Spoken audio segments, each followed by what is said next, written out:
And ఈ సినిమాని present చేస్తున్న రాగిణి గుణ గారిని మాట్లాడవలసిందిగా రిక్వెస్ట్ చేస్తున్నాం. మీరు మాట్లాడరా? మాట్లాడండి మామ్, బికాజ్ వాళ్ళిద్దరూ మాట్లాడారు చాలా అంటారా? ఓకే. ఎస్, మనందరి ఫేవరెట్ హార్ట్ థ్రోబర్ భూమిక చావ్లా గారిని మాట్లాడవలసిందిగా రిక్వెస్ట్ చేస్తున్నాం. అందరికీ నమస్కారం. Good afternoon, everyone. Thank you, chala thanks to the entire media and all the journalists, people who are here today. Euphoria is a very special film. I think everyone here has said what they had to say, and I'm left with not much because it is a very bold subject, and it takes courage, a lot of courage, when a lot of different kind of films are coming up. This is another level of taking risk. And thank you, Ragini ma'am, Nilima garu, and Yukta. Thank you so much for, backing this film, giving it the strength that you've given. Guna sir, I just spoke to you and I don't know what to say, but I feel overwhelmed. I saw the film yesterday. I could not sleep last night. I could not sleep. I woke up at 1, I woke up at...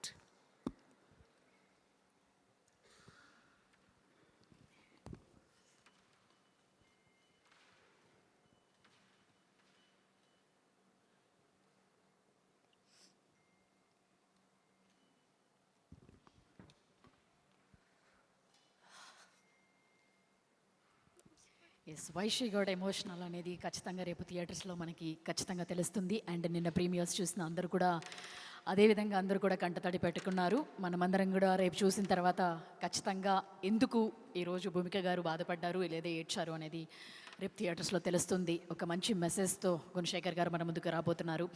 yes, late లేకుండా ఈ యూఫోరియాని create చేసిన గుణశేఖర్ గారిని మాట్లాడవలసిందిగా request చేస్తున్నాం. అందరికీ నమస్కారం అండి. ముందుగా చాలా థ్యాంక్స్. ఈరోజు చాలా ప్రెస్ మీట్లు ఉన్నాయి మీకు, అయినా సరే పాప అన్నింటిలో పాల్గొని మళ్ళీ కరెక్ట్గా బాగా ఆకలి వేస్తున్న టైంలో అయినా సరే కూర్చున్నారు.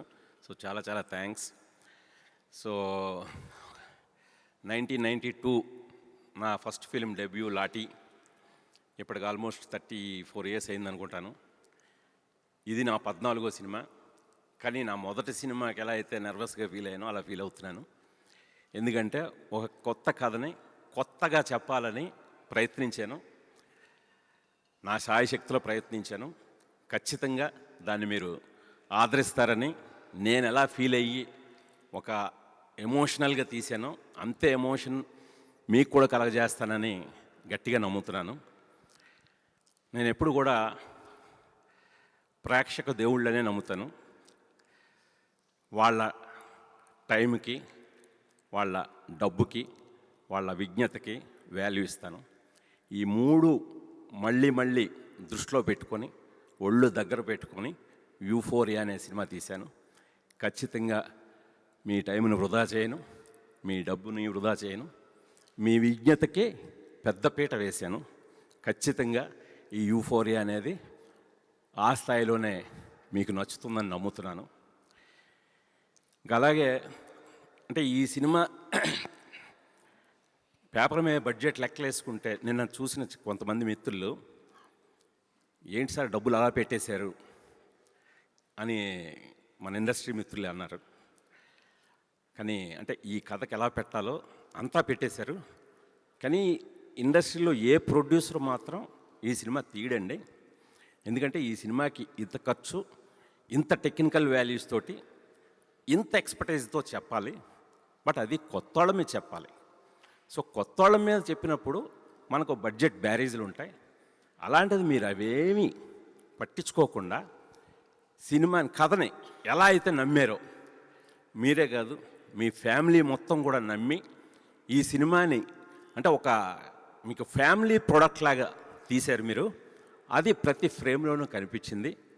నిజంగానే ఈ సినిమా అంటే ఒక మాకు చాలా కొత్త అనుభూతిని ఇచ్చిందని చెప్పి వాళ్ళు మమ్మల్ని ఎంకరేజ్ చేశారు. నేను ఎక్కువ ఇంకా చూడబోయే ముందు వాళ్ళ కామెంట్స్ చెప్పడం సరికాదు, అందుకనే వాటి గురించి ఎక్కువ చెప్పను. మేము ఈవినింగ్ మీ అందరూ కూడా చూడబోతున్నారు. ఇంకా ఆర్టిస్టుల విషయానికి వస్తే ముందు సారా అర్జున్ ఈ కథకి ఆత్మ, ఒక సోల్. ఆ అమ్మాయి ఆ క్యారెక్టర్కి సారా అర్జున్ ఉంటేనే తీద్దామని డిసైడ్ అయ్యాం. రేపు పొద్దున్న మీరు సినిమా చూసి ఎందుకు సారా అర్జునే ఉంటేనే తీద్దాం అనుకున్నారో మీరు కూడా ఫీల్ అవుతారని ఆశిస్తున్నాను. ఆ అమ్మాయి అంత చక్కగా చేసింది. అలా ఇలా చేయడం కాదు, జీవించింది ఆ అమ్మాయి. నేనన్న ఆత్మను అలా పట్టుకొచ్చింది. ఆ తర్వాత ఈ కథకి ఒక వెన్నెముక భూమికా చావ్లా. తను ఎప్పుడు కూడా నేను చాలా స్ట్రాంగ్ లేడీ, తను వెరీ స్ట్రాంగ్ లేడీ. తను అలా ఎమోషనల్ అవ్వడం ఫస్ట్ టైం నేను చూస్తున్నాను. నిన్న సినిమా చూసిన తర్వాత కూడా మేము ఎక్కువ మాట్లాడుకోలేదు. తను ఎంత ఎమోషనల్గా కనెక్ట్ అయిందో ఇప్పుడు నాకు చూపించింది. సో రాత్రి కూడా మాకు కలుసుకోవడానికి టైము దక్కలేదు. నాకు కొద్దిగా వాటర్ ఉండి.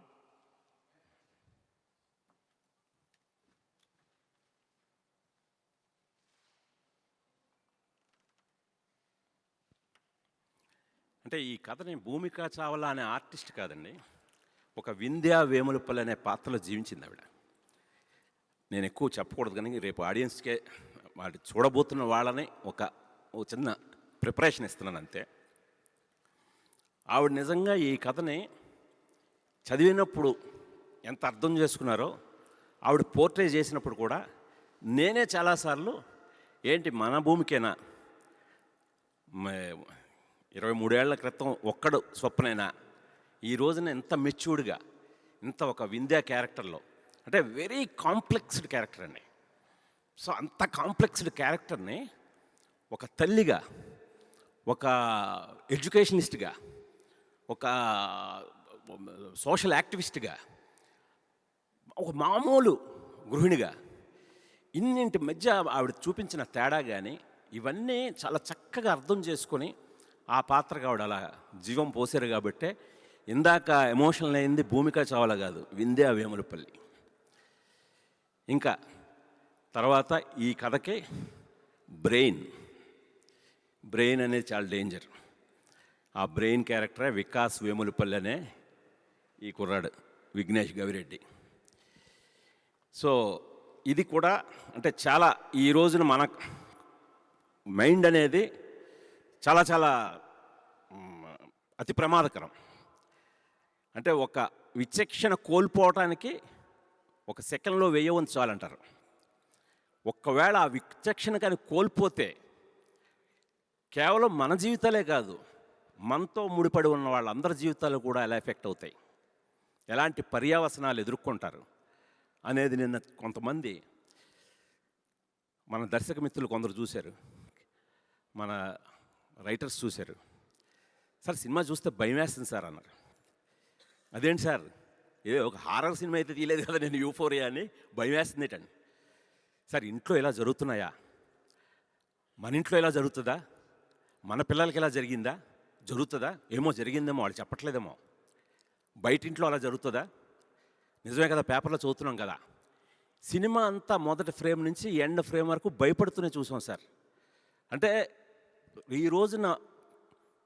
రోజున కాంటెంపరీ ఇష్యూస్ని అలా రిఫ్లెక్ట్ చేసినట్టుగా ఉంది అని చెప్పి వాళ్ళందరూ, నేను సారీ మీకు ఎక్కువ వాళ్ళ కామెంట్లు చెప్పేస్తున్నాను, మీరు చూడబోయే ముందు మిమ్మల్ని ఇన్ఫ్లుయెన్స్ చేయడం నాకు ఏమాత్రం ఇష్టం లేదు. సో వాళ్ళందరూ అలాగా ఇదేంటే ఈ పాత్రలు, నేను చెప్పిన ఈ ముగ్గురు పాత్రలు, ఆ తర్వాత ఒక సైకో సాహెల్గా పృథ్వీ అడ్డాల, తను కూడా అంటే పాత్రని అర్థం చేసుకొని నిజంగానే సైకోనా అని అనిపించేలాగా అందరూ బయటకు వచ్చి కూడా కుర్రాడు భలే ఉన్నాడండి, అసలు చాలా భలే కళ్ళు బాగున్నాయి అని అతను కూడా పొగుడుతున్నారు. ఆ తర్వాత లిఖిత అమృత అనే క్యారెక్టరు ప్లే చేసింది తను. సో తను కూడా కరెక్ట్గా పాత్రకి, ఒక విలేజ్ నుంచి వచ్చి సిటీలో, మనం ఇప్పుడు చాలామందిని చూస్తుంటాం, విలేజ్లో బాగా చదువుకొని సిటీకి వచ్చిన తర్వాత సిటీ వాళ్ళకి ఏమి ఇచ్చింది, సిటీ నుండి వాళ్ళేం తీసుకున్నారు. ఇలాగా కొన్ని పాత్రలు స్పాయిల్డ్ కిడ్స్ అండి. అంటే ఈ సిటీ ప్రభావం అంటే ఈ కథలో హైదరాబాద్ సిటీ కూడా ఒక నేపథ్యం మాత్రమే కాదు, ఒక పాత్ర కూడా. అంటే ఈ మెట్రోపాలిటన్ సిటీలో, ఈ కల్చర్లో ఈ సిటీ మనల్ని